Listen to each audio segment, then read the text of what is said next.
bagi kita semua. Shalom. Om Swastiastu. Namo Buddhaya. Salam kebajikan. Halo Sobat Adiaksa, kembali lagi bersama kami di Rayuan Jamil. Reski Ayu Jaksa Bicara. Karena masih suasana bulan Syawal ya, kita harus sapa-sapa insan Adiaksa dulu. Kami dari Kejaksaan Negeri Serdang Mudagai mengucapkan minal aidin wal faizin, mohon maaf lahir dan batin. Oke, karena hari ini hari Kamis, jadi kita pakai PDL lagi.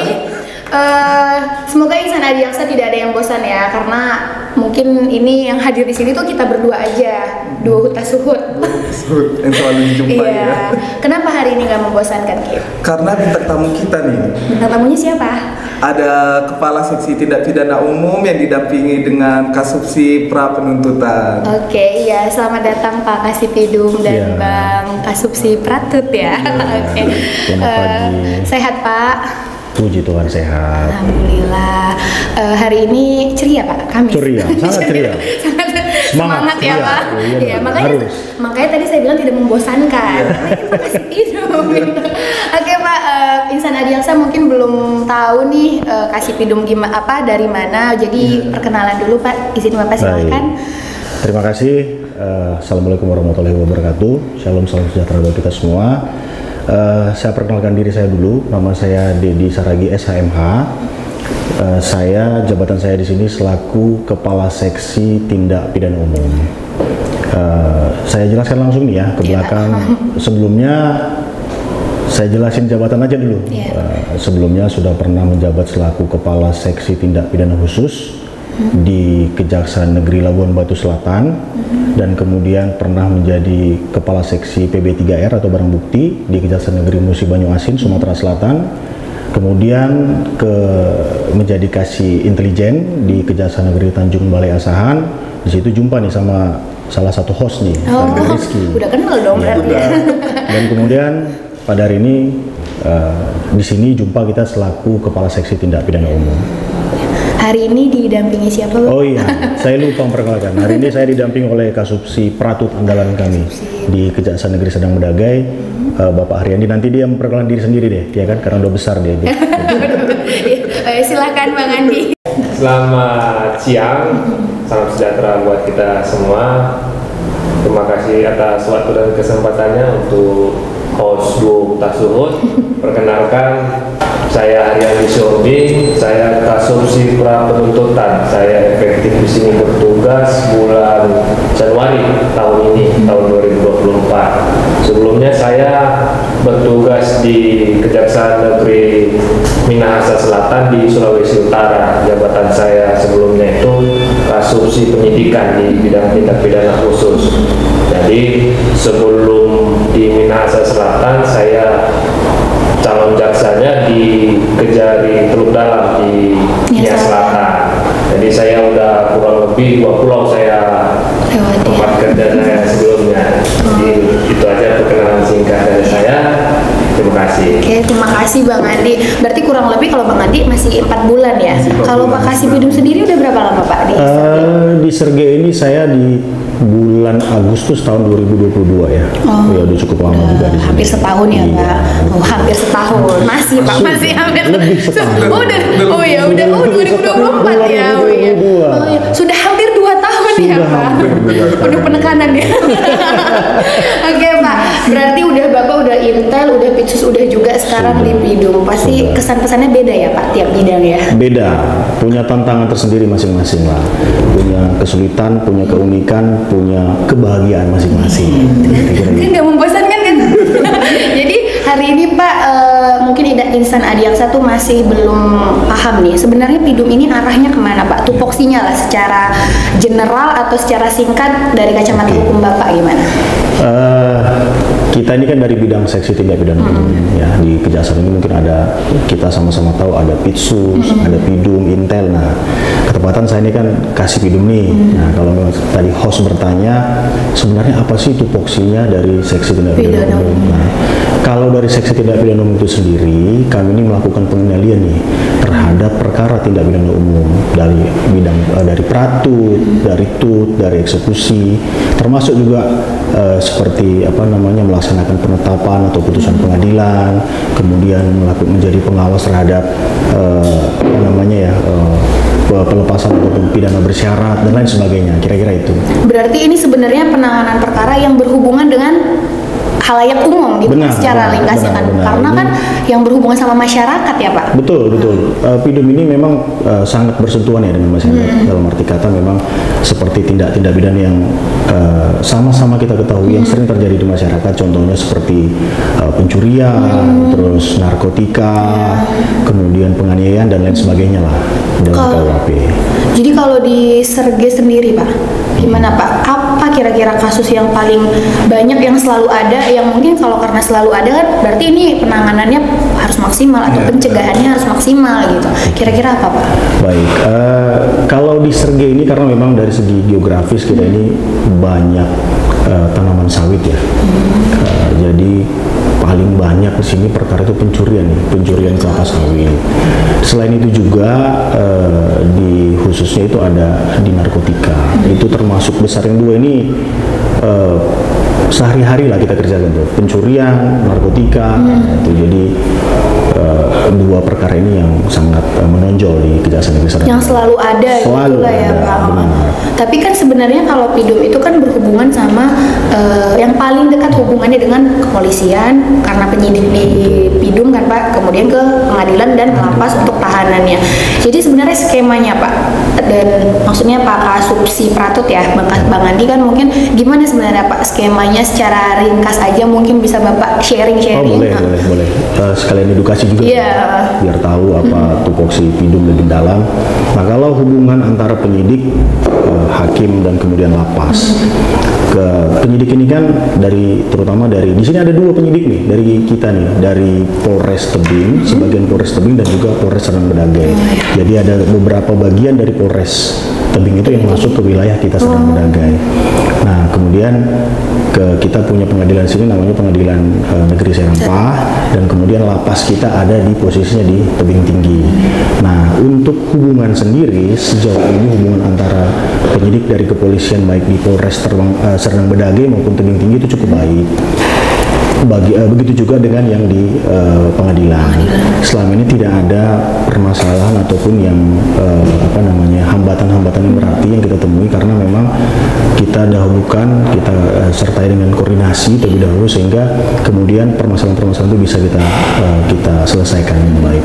Nah, kalau terkait masalah sejauh mana sih tupoksi alurnya, pratutnya, itu nanti biar dijelaskan sama Kasubsi Pratut. Silakan Pak Andi. Ya, terima kasih. Saya akan tambahkan sedikit penyampaian dari Pak Kasino terkait dengan proses penuntutan. Itu sebenarnya untuk biar lebih edukasi di bidang hukumnya, itu ada diatur di penjelasan Undang-Undang Nomor 16 Tahun 2004 tentang kejaksaan, di undang-undang sebelumnya tahun 2021 gitu. Jadi di bidang penuntutan itu kita sudah bisa mengikuti perkembangan proses penyidikan ketika dari pihak kepolisian selaku penyidik menerbitkan surat perintah dimulainya penyidikan atau istilahnya SPDP. Jadi ketika sudah keluar SPDP, dari pihak bidang tindak pidana umum mengeluarkan namanya surat P16A, P16. Jadi di situ sudah ditunjuk siapa tuh jaksa penelitinya. Jadi jaksa peneliti yang ditugaskan untuk menangani SPDP yang tersebut, yang sampai tersebut sebelumnya, dialah yang mengikuti proses perkembangannya sudah tahap bagaimana, apakah sudah jadi berkas, sudah ada tersangkanya, kan begitu. Jadi setelah nanti di pra penuntutan ada juga tahapannya satu lagi, proses pra penuntutan itu penelitian berkas perkara. Jadi ketika suatu tindak pidana yang sudah ditemukan oleh penyidik dijadikan dalam berkas perkara, itu jaksa P16 tadi, jaksa peneliti harus meneliti kelengkapan berkas perkara, yaitu syarat formil, materi seperti yang diatur di KUHP. Untuk syarat formilnya itu ada terkait dengan identitas, usianya, kemudian lokus tempusnya. Untuk kelengkapan material itu terkait dengan dakwaan atau unsur-unsur dari tindak pidana yang dilakukan oleh seorang tersangka itu, apakah sudah sesuai atau tidak sama alat bukti yang ada dalam berkas perkara. Jadi ketika sudah memenuhi persyaratan formil dan material sebagaimana amanah di KUHP, khususnya di pasal 143 ayat 2, jadi di situ jaksa bisa mengeluarkan surat P21 namanya untuk kelengkapan berkas perkara. Jadi ketika sudah keluar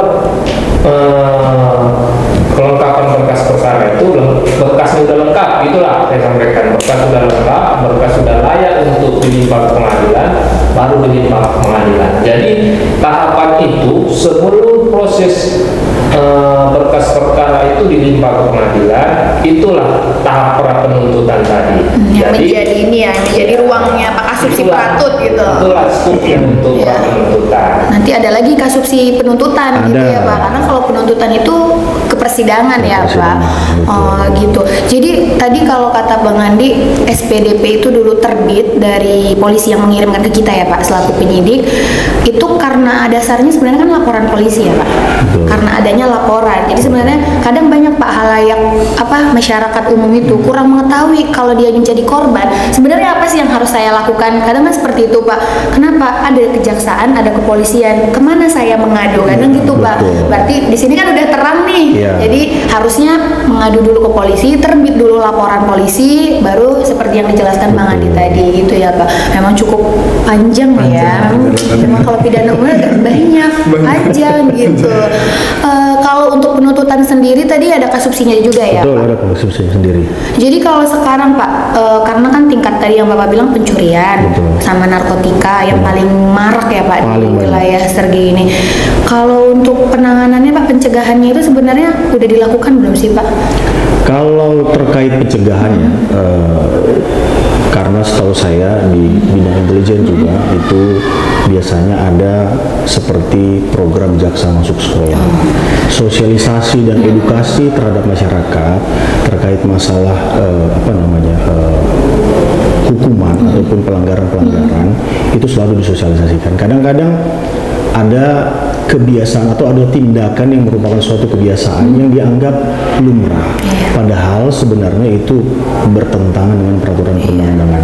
Hal-hal seperti inilah yang kemudian yang mungkin dari bidang intelijen bekerja sama juga dari bidang PIDUM kemudian menyampaikan sosialisasi, edukasi ke masyarakat, ke sekolah ataupun ke desa. Nah itu yang bisa kita lakukan selama ini, kira-kira itu. Sama lah seperti ini ya, kan ranah ini Jabir ini kan salah satu ruang untuk sharing-sharing ke masyarakat kan Pak. Kalau Gakumdu Pak, kalau Gakumdu itu salah satu bentuk pencegahan apa gimana Pak? Kalau Gakumdu itu berkaitan dengan pemilu. Di karena kita lagi di tahun politik ya. Iya, Gakumdu itu adalah gabungan dari Bawaslu, kepolisian dan kejaksaan. Di situ adalah sebuah forum untuk menyelesaikan suatu permasalahan tindak pidana pemilu untuk lebih, karena kan cepat nih kalau tindak pidana pemilu kan berbeda nih, dia harus cepat, jadi harus diselesaikan dengan cara-cara yang tertentu dan khusus yang diatur dalam undang-undang pemilu. Itu tujuannya sebenarnya untuk pencegahan perkara pemilu apa gimana Pak? Bukan untuk pencegahan, untuk penyelesaian tindak pidana pemilu. Apakah kemudian perbuatan atau tindakan ini bisa kita klasifikasikan dalam tindak pidana pemilu atau tidak? Gitu. Situ nanti akan dibahas di forum itu bersama-sama dengan Bawaslu, kepolisian dan kita dari kejaksaan. Berarti agar tidak adanya perbedaan pendapat juga ya. Satu suara gitu. Untuk lebih mempercepat. Di kejaksaan ini kan lagi booming-boomingnya restoratif justice. Nah iya itu Pak, kita salah satu diapresiasi kan, tingkat kepercayaan masyarakat itu timbul juga ya karena salah satu ada program restoratif justice ini. Mungkin bisa dijelasin Pak kalau di Sergei ini sendiri Pak, gimana Pak restoratif justice? Sebelumnya saya sampaikan dulu, restoratif justice ini kan lahir dari keinginan masyarakat untuk mendapat keadilan yang lebih, yang kemudian program Kejaksaan Agung, Jaksa Agung melalui Jampidum kemudian menerbitkan peraturan tentang restoratif justice, yaitu nomor 15 tahun 2020. Nah, restoratif justice ini sendiri adalah untuk mengembalikan kepada keadaan semula gitu. Nah, jadi ketika ada suatu ada suatu kejadian atau peristiwa tindak pidana yang kemudian sebenarnya bisa diselesaikan dengan cara damai, tidak perlu harus sampai ke pengadilan atau litigasi, kemudian kita selaku jaksa penuntut umum atau jaksa kemudian melakukan sebagai mediator, mediasi di antara korban maupun tersangka.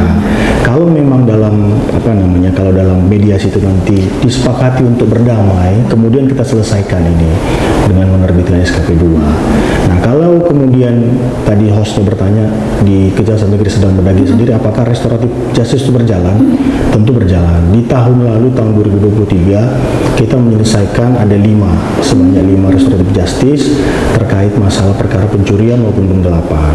Karena memang kita juga melihat di situ apakah memang ini kan ada kualifikasinya nih semua. Apakah memang bisa kita selesaikan dengan restoratif justice? Kalau memang memungkinkan, kita akan mendahulukan itu restoratif justice. Kita akan sampaikan kepada pihak-pihak apakah bisa kita selesaikan dengan restoratif justice. Kalau semua peraturannya, syarat administratifnya semua terpenuhi, kita akan laksanakan restoratif justice, kira-kira seperti itu. Tapi tentunya tanpa ada tekanan atau paksaan ya, tidak Pak. Ada. Jadi memang murni dari korban memaafkan sebenarnya kan gitu Pak, secara singkatnya. Restoratif justice ini memang titik beratnya itu di korban. Apakah kemudian korban memaafkan dan mau menyelesaikannya di luar pengadilan? Nah, kita akan mediasi itu, kita akan fasilitasi itu, kira-kira seperti itu. Tapi akan menjadi jaminan juga tersangka tidak akan melakukannya lagi kan Pak? Karena kan dia nggak dihukum nih. Iya, gitu. benar. Itu kalau misalnya kemudian setelah di restoratif justice kemudian ada lagi melakukan seperti itu, tentu kita akan menjadi pertimbangan mungkin untuk dalam tanda kutip lebih memberatkan lagi ya, kira-kira seperti karena itu. Tidak ada kesadaran juga ya Pak. Ya, benar. Wah, 5 loh tahun lalu. Tahun ini udah ada Pak, sampai April ini tahun udah ada. Ini kita berusaha agar lebih banyak lagi. Lebih banyak lagi. Didoakan saja. Lebih banyak lagi dong ini harusnya perkaranya ya. Gitu. Oke Pak, RJ udah tadi, terus kendala-kendala udah ya. Ada terakhir Pak, kami mau menanyakan ini. Ini udah tahun 2024, KUHP yang baru sudah disahkan tahun 2023. Gimana Pak persiapan atau apakah sudah dilakukan tinjau-tinjau KUHP 2023 gitu? Kalau persiapan dari Pidum sendiri gimana Pak untuk wilayah Serge ya Pak? Nah, jadi begini, ketepatan di wilayah Serge, Bapak Kepala Kejaksaan Negeri kemarin memiliki program lah ya, bisa kita katakan program mengumpulkan beberapa jaksa ataupun jaksa-jaksa yang masih muda nih, termasuk 2 host nih, Ayu dan Resti kan, yang memiliki potensi besar. Kita lakukan seperti FGD di sini terkait masalah undang-undang atau KUHP baru. Nah, supaya apa? Supaya memang ketika nanti diberlakukan di tahun 2026 ya, kita semua nggak lihat-lihatan dalam tanda kutip, loh apa ini bingung gitu loh, karena selama ini mungkin waktu di Badiklat masih diajarin ya tetap KUHP lama. Ya, makanya kita harus belajar secara otodidak. Kita selain itu juga kita harus sering brainstorming nih. Nah, makanya Pak Kajari kemudian melakukan brainstorming, kemudian membuat FGD. Di situ sarana kita nih apa sih kira-kira kekurangan, apa sih kira-kira kelebihan dari KUHP baru ini, sehingga kemudian kita bisa lihat apakah kelemahannya ini, bagaimana cara kita kemudian mensiasati ini ya, kira-kira seperti itu. Sudah dilakukan FGD di sini. Udah penuh persiapan ya. Sudah. Sebenarnya kalau kayak gini pun dibutuhkan forum antar penyidik dari kepolisian juga ya Pak. Benar. Kan sama-sama ini nih, sama-sama brainstorming tadi kalau kata Pak Kasih Pidum kan, untuk persiapannya biar nggak kagok ya gitu ya Pak. Untuk menyamakan, setidaknya menyamakan persepsi ya. Karena kan unsur ini kadang yang ini sampaikan unsurnya seperti ini pemahamannya seperti berbeda dia. Karena udah jauh berbeda ya Pak bahasanya. Karena kalau dulu kan kita menganut dari kitab Belanda kan. Kalau sekarang ya memang apa yang dibutuhkan di Indonesia, kira-kira seperti itu. Oke Pak, cukup singkat, padat dan berisi ya hari ini. Ada mungkin Pak pesan-pesannya atau dari Pak Kasubsi boleh ke insan adiaksa di Indonesia, gimana mungkin apa kiatnya nih untuk kenali hukum, jauhi hukuman, bukan jauhi hukuman ya. Ya silakan Bapak. Ya, terima kasih. Beberapa pesan lah ya dari kami, dari Seksi Tindak Pidana Umum ya kepada insan adiaksa muda ya, kalau bisa tadi seperti disampaikan host, kita kenali kenali hukum dan jauhi hukuman. Dalam arti kata kita harus paham terhadap apa yang kita lakukan, semuanya memiliki akibat. Kemudian kita jangan sampai terjebak dalam suatu kebiasaan yang saya bilang tadi ternyata adalah kebiasaan yang salah karena dilakukan berulang-ulang seolah-olah menjadi benar. Ayo silakan dari Pak Kasupsi, silakan sepatah dua patah untuk insan adiaksa. Pesan terkait dengan penanganan tindak pidana umum di wilayah kerja Kejaksaan Negeri Serdang Bedagai, lebih ke pengalaman sih selama beberapa bulan ini. Jadi rata-rata itu yang saya lihat dan saya tanyai ketika melakukan penelitian terhadap tersangka yang datang kemari itu, rata-rata mereka melakukan tindak pidana itu karena sudah dilupakan ibadahnya, entah itu agama Kristen ataupun agama lain, agama Muslim atau agama lain kan gitu.